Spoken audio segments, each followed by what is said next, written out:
L'ouverture des marchés financiers chinois a renforcé le rôle du yuan dans les domaines des transactions transfrontalières et des réserves monétaires mondiales.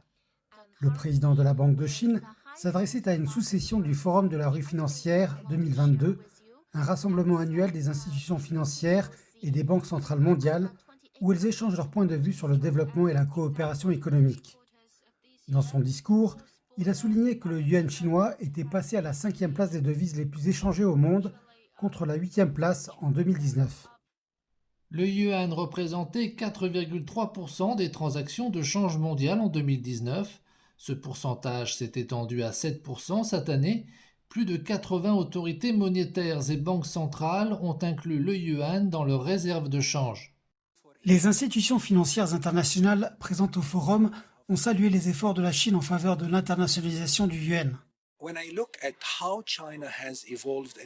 Quand je vois comment la Chine a évolué depuis la fin des années 2000, si on y réfléchit, ils ont nommé un grand nombre de banques correspondantes en espèces dans 25, voire davantage de pays.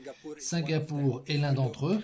Si l'on considère combien de swaps ils ont fait avec certaines banques centrales à travers le monde, 25 banques centrales, la Chine internationalise son marché financier étape par étape.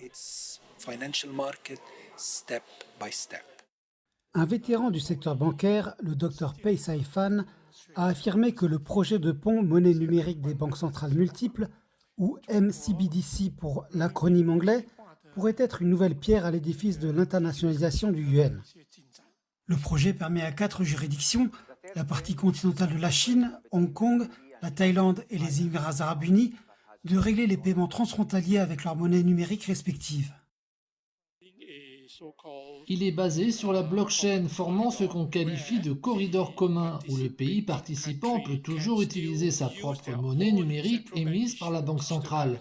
Et en faisant cela, vous n'avez pas besoin d'utiliser la monnaie internationale actuelle comme le dollar ou l'euro.